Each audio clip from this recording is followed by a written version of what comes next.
Habari wapendwa, kwa siku ya leo naenda kuwasalimia nyie wote ambao mnatufuatilia kwenye YouTube yetu.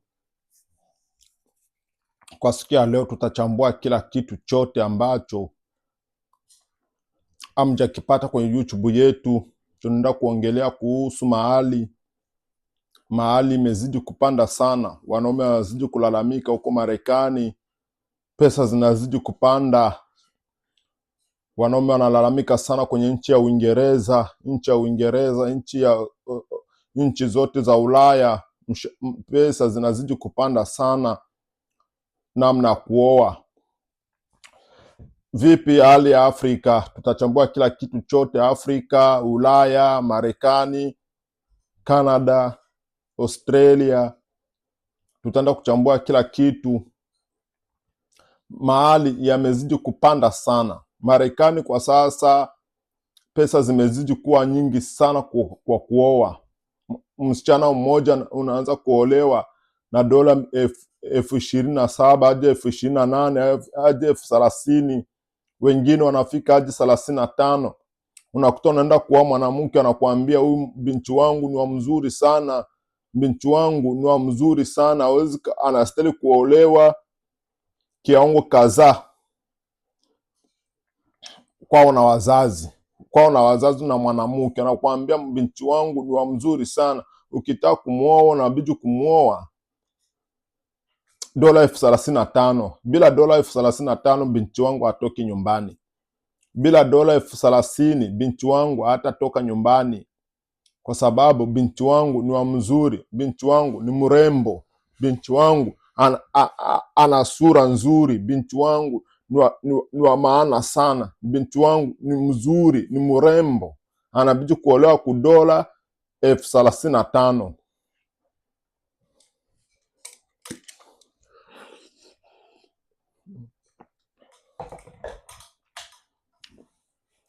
Wanaume ambao wanapatikana Marekani wameshindwa hata namna ya kuoa. Unabidi unaenda kuoa mwanamke ambaye ajua hata chochote kile. Unamoa pesa nyingi, lakini unapomfikisha nyumbani ajua hata kusonga ugali, ajua hata kupika chakula tu. Kupika chakula ni shida.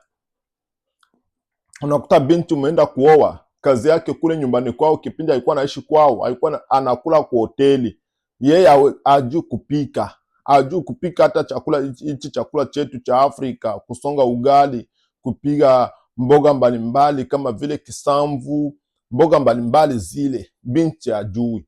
Na huyo binti umeenda kumuoa dola $35,000, umemtoea pesa nyingi sana, ukaenda kumuoa kwao. Lakini huyo binti unapomfikisha nyumbani kwako sasa, unakuta shida zote za nyumbani wewe ndio unazichukua.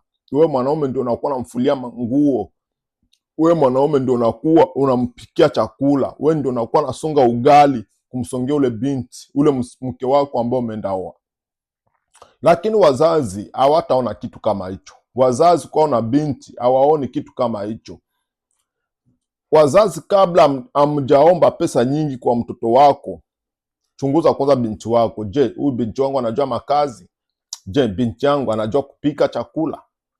Je, binti yangu ambaye anaenda kuolewa anajua kupika? Anajua namna ya kuchunga? Anaweza kachunga mume wake vizuri? Anaweza kaheshimu mume wake? Kwa sababu kuna wengine wasichana wanapoenda kuolewa, akishafika nyumbani, akishafika kule, anakuwa na dharau mume wake. Anakuwa anaona mume wake kama mtu wa ovyo, mume wake kama mtu ambaye hafai. Mume wake hata akimwambia kitu hataki kukifanya. Mume wake akimtuma kitu hatatimizia mume wake kitu ambacho anamwambia. Lakini ule msichana umeenda kumuoa pesa nyingi sana kwao, umemtoa pesa nyingi sana, lakini kukaa ndani ya nyumba sasa ni shida.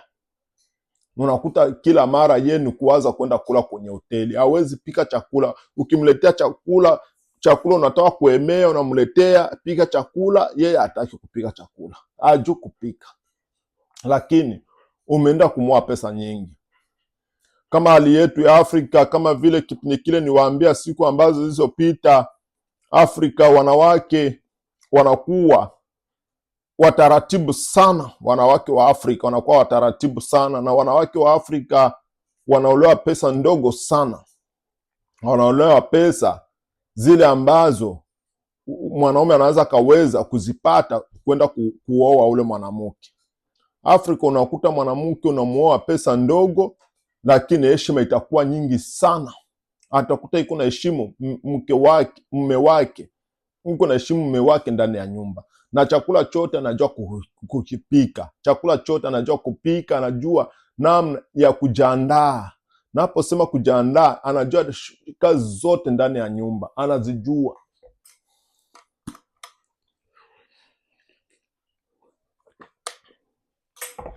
Lakini huko Marekani sasa, huko Ulaya na huko Marekani, mnapooa mwanamke kwenye nchi za Ulaya, ujue shughuli zote zitakuangukia wewe mwanaume. Kuna kipindi utamwambia mke wako nifanyie kitu fulani, mwanamke atafanya kile kitu. Yaani ndani ya nyumba mnakuwa kila mtu anakuwa na percent zake. Wewe uko na percent 50 na mwanaume yuko na percent 50. Yaani ina maana wewe hautamtuma, hautamwagiza kitu, na hata ukimwagiza, ukimwambia kitu niletee kitu fulani, hata kileta, na labda hata kikileta atakileta kwa muda wake ambao anapenda, kwa muda wake ambao yeye mwenyewe anapenda, ndio ataleta kile kitu. Ulaya, kuoa mwanamke Ulaya ni shida sana. Wanawake wa Ulaya hawaheshimu wanaume, hawaheshimu wanaume. Unakuta mwanaume anamuoa pesa nyingi sana, kwa mfano kama dola 10,000,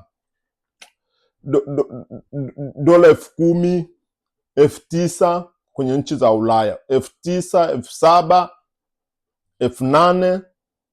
Ni kufuatana na uwezo wa mwanamke na kufuatana na hali na familia ambayo umeenda kuoa hemo. Kwa sababu kuna zingine familia ukienda kuoa wanakuomba pesa nyingi sana, zile ambazo hautaweza kuzipata, na labda hata ukizipata utazilipa ndogo ndogo, utakuwa unazilipa nusu nusu.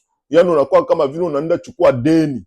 Wewe mtu ambao umeenda oa unakuwa kama vile unaenda chukua deni, unakuwa lipa nusu nusu hadi pale ambacho utamaliza. Na ule mwanamke unapoenda kumuoa sasa, ukimuingiza ndani ya nyumba, hakuna kitu Kenya anajua, hakuna kitu Kenya anajua. Hata kupika ugali tu ni shida sana. Unakuta ugali anaenda kusonga ugali wote umejaa mafundo. Naposema mafundo imekuja kwenye, yani ugali ambao mko unga ndani, ugali ambao ameenda songa. Na kati wewe umemwoa pesa nyingi sana, umemtoea pesa nyingi sana ukaenda kumuoa, lakini kufanya kazi sasa zile ambazo wewe mwanaume unahitaji, zile kazi ambazo wewe unapenda akufanyie, mwanamke hatafanya zile kazi tena. Kwanza ndani ya nyumba anaanza kukudharau, mwanamke anakuwa na kudharau. Mwanamke ambao umemuoa, mwanamke ambao umemtoea pesa, anakuwa na kuona kama wewe ni mwanaume wa ovyo sana, mwanaume ambao hufai. Anakuwa na kuona kama wewe ni mwanaume ambaye haustahili kumwagiza kitu, haustahili kumwambia chochote kile, kwa sababu anakuja kujiona kama yeye ndio mzuri sana kuliko wanawake wote duniani kwenye nchi za Ulaya. Sasa ukienda kuoa Marekani sasa, Marekani ndo aswa, yani naposema aswa, yani ndo hatari. Kama una pesa za kuoa Marekani, unaweza kazekea nyumbani wa mwanaume. Wanaume wengi wamekaa nyumbani, unakuta kijana alikuwa mdogo aje anakomana kuwa na miaka 30 ana mwanamke. Kijana anafikisha miaka 45, kijana anafikisha 40, miaka 40, miaka 35, 37, 38, mwanaume hajaoa, kwa sababu pesa ni nyingi sana wanadai. Unaenda kuoa mwanamke, unamtoa dola 30,000 za Kimarekani, $30,000 unatoa kwa mwanamke. Na wewe mwanamke unapoenda mpeleka ndani ya nyumba, ni shida sana, ni shida. Hata chochote kile mume wake anahitaji atamtimizia, na akimtimizia atamtimizia kwa shida kubwa sana. Iko natimizia mume wake kama ni tendo la ndoa, iko ampatia mume wake tendo la ndoa kama gisa anapenda yeye. Mara utasikia leo hapana, kesho hivi, kesho ndio, kesho hapana. Mwanamke ndio iko anampangia mume wake tendo la ndoa ndani ya nyumba. Mwanamke ndio iko anapangia mume wake, leo utanigusa, leo hautanigusa. Ni shida sana. Marekani ni shida sana. Ndoa nyingi sana zinaenda kuharibika haraka sana, kwa sababu wanawake hawataki kukua wanaheshimu waume zao ndani ya nyumba. Wanawake hawaheshimu wanaume. Unakuta mwanaume anaenda kuwa pesa nyingi, lakini sasa kuliko kuja kumheshimu, umsikilize mume wako, mwanaume amenitoa hivi, kama leo nimeitwa mama ni kwa sababu ya huyu mume wangu. Kama leo nimeitwa mama Kashinji, mama Sofia, mama nani, yani majina yote yale ambazo unatarajia kuitwa wewe. Unapewa heshima na ule mume wako, ndo amekupa heshima. Kama umekuwa na heshima, ni ule mume wako. Mume wako ndo anasababisha unakuwa na heshima. Lakini sasa wewe mwanamke unakuwa na dharau mume wako ndani ya nyumba. Unakuwa naona mume wako kama mwanaume umoja wa ovyo. Yani naposema wa ovyo, mjinga. Unadharau mume wako ambao umeenda kuoa. Unadharau mume wako ambaye ameenda kukutoa, anakuvusha, anakutoa mbali. Labda uko kwenyu ulikuwa unateseka, labda wazazi wako walikuwa kuchukulia kama vile malaya fulani, wazazi wako walikuwa wakichukulia kama mmoja hivi, lakini mume wako ameenda kutoa hiyo sehemu ambapo ulikuwepo, anakuleta kwenye mazingira mengine, lakini mume wako unakuwa na mdharau. Mwanaume gani huyu? Kama kipindi kile niwahi kuambia kwenye video zilizopita hapo mbele, wanawake wanakuwa na dharau mume wake. Mwanaume suruari, unakuta alikoita mume wake mwanaume suruari. Unaita mwanaume suruari, lakini kule mitaani wengine wanampenda, wengine kule mitaani wanampenda. Wewe ukimdharau ndani ya nyumba, ujue kule mitaani wengine watampenda. Wewe utamdharau kwa sababu unaishi naye, lakini kule mitaani wengine watampenda, wengine watamgombania, tena wengi tu kibao. Na labda ambao watamgombania ambao wanakuzidi wewe ambao ulikuwa na mdharau ndani ya nyumba. Unakuta mwanamke iko dharau mwanaume. Wewe mwanaume gani? Wewe mwanaume haujui kupika, wewe mwanaume haujui kuoga, wewe mwanaume haujui kuoga, wewe ni mwanaume gani? Unadharau mume wako. Mume wako uko na mdharau. Mume wako ambaye amekutoa mahali, amekutoa mbali.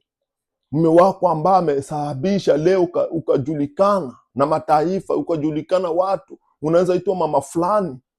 Mama fulani ule amepita kwa sababu ule mume wako. Unakuwa na kwako. Wazazi wako wanakuwa twende tutembelee kwa mama fulani. Wadogo wako pia wanaweza kuita mama fulani kwa sababu ya ule mume wako. Lakini wewe unakuwa na dharau mume wako ndani ya nyumba. Unaona mume wako kama vile mtu wa ovyo. Na wazazi pia mwache kupandisha pesa za kuoa. Mwanamke anatakiwa aolewe pesa za kawaida, usiwe kama vile unaenda kuuzisha mwanamke, unaenda kuuzisha mtoto, unaenda kumuuzisha kwenye duka.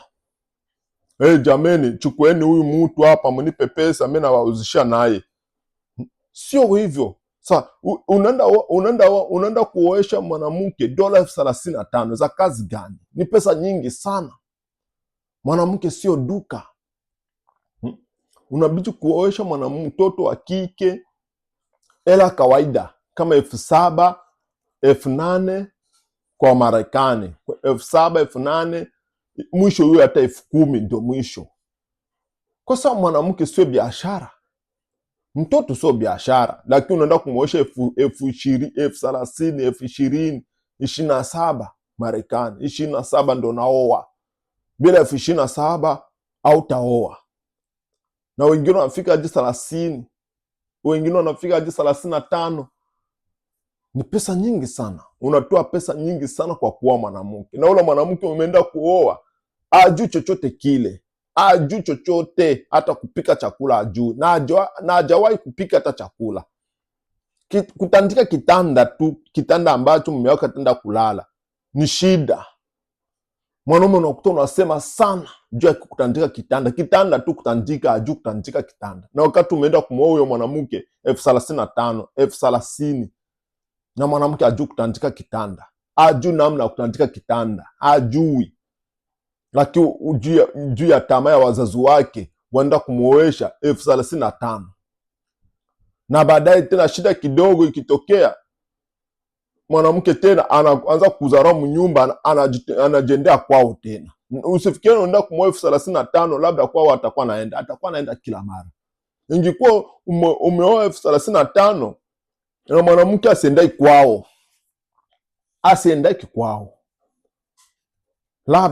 labda hapo ingeeleweka, lakini sasa unaenda kumwoa 35,000, shida yoyote ikitokea ataenda kwao, wewe unabaki mwenyewe, na kati umemwoa pesa nyingi sana. Wazazi wanabidi wapunguze mahali ni pesa ni nyingi sana, wapunguze. Wazazi wanabidi wapunguze pesa. Ndio maana wanaume wanakuwa nalalamika usiku na mchana, Marekani kwa kuoa ni shida sana. Ndio maana wengine wanaume wanakuwa wanaenda kukimbilia kwenda kuoa Afrika, wanakimbilia kwenda mwanaume anatoka Marekani anaenda Afrika, anaenda kuoa Afrika, kwa sababu Afrika ni afadhali. Afrika ni afadhali. Unaoa binti mzuri ambao mwenyewe unajichagulia mwenyewe, unaenda kuoa mwanamke ambao unajichagulia mwenyewe, unaoa mwanamke ambao unapenda mwenyewe, unaenda kuoa mwanamke ambaye unajua huyu nitaishi naye, huyu ni mke wangu ambaye atanizalia watoto, nitamuita mama watoto, nitamuita mama wa watoto wangu. Unamua pesa ndogo sana, na ule mwanamke ambaye ameolewa pesa ndogo ndio akwanza kuheshimu, atakuwa na heshima kubwa sana kuzidi ule ambaye amemuoa 35,000 za Kimarekani. Mwanamke Afrika anaolewa 2,000 tu, 2,000 tu ya dola, 2,000 tu ya dola, unaoa mwanamke Afrika vizuri tu.